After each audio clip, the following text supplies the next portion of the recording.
Assalamualaikum warahmatullahi wabarakatuh. Kita memasuki materi kita yang ketujuh ya, mengenai penyajian data. Ya, data itu dapat disajikan dengan dua cara atau dalam dua bentuk, itu dalam bentuk diagram maupun tabel. Oke, di sini saya menjelaskan sedikit mengenai diagram lingkaran. Karena kan kalau disajikan dalam bentuk diagram itu ada tiga ya, itu ada diagram batang atau balok, diagram garis, dan diagram lingkaran. Dan saya akan menjelaskan sedikit mengenai diagram lingkaran. Oke, sudah diketahui bahwa diagram lingkaran itu digunakan untuk menyajikan data yang dapat dikategorikan. Data ini digambar dalam bentuk lingkaran yang terbagi menjadi beberapa juring. Nah, juring-juring tersebut dapat dinyatakan dalam bentuk persen dan derajat. Bagaimana cara menentukan juring tadi? Atau besar sudut atau besar persennya tadi? Ini saya sudah mencantumkan rumus ya, bahwa rumus diagram lingkaran dalam bentuk derajat itu besar sudut sama dengan frekuensi per jumlah data dikali 360 derajat. Dan untuk diagram lingkaran dalam bentuk persen itu ya, rumusnya frekuensi per jumlah data dikali 100%. Oke, kita langsung masuk ke contoh soal. Ini ada diagram lingkaran tinggi badan siswa kelas 7A dalam bentuk derajat dan persen. Oke, sebelum masuk ke sini saya tunjukkan dulu data atau tabelnya ya.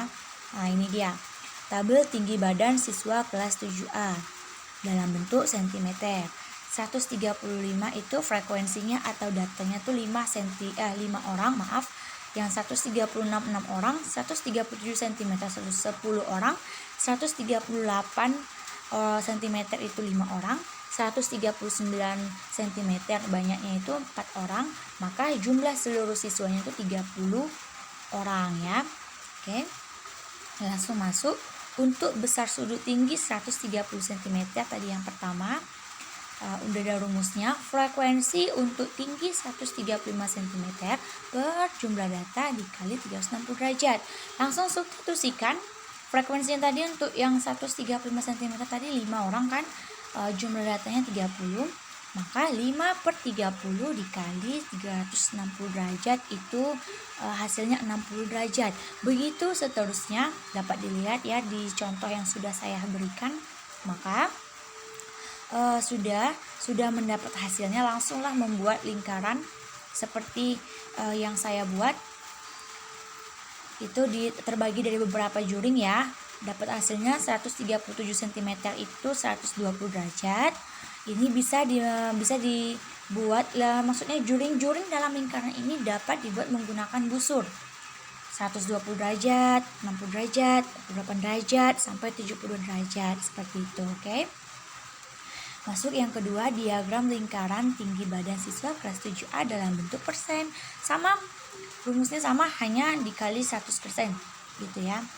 Besar persen tinggi 135 cm sama dengan frekuensi tinggi 135 cm tadi per jumlah data dikali 100%. Oke, kenapa 100%? Karena satu lingkaran itu jumlahnya 100%. Maka kalau semua dijumlahkan itu hasilnya 100%. Dan begitu juga tadi saya lupa menjelaskan ya, dalam bentuk derajat, satu derajat lingkaran sudah kita ketahui bahwa besar sudutnya itu 360 derajat. Oke, maaf, langsung ya, kita langsung substitusikan 5 per 30 dikali 100%, hasilnya 16,7%. Dan seterusnya sampai data untuk tinggi 139 cm itu 4 per 30 dikali 100 cm sama dengan 13,3%. Untuk mengetahui bahwa hasil yang sudah kita cari itu benar, jumlahkan dulu hasil dari kelima data ini ya. Atau kalau datanya 6 ya ke 6.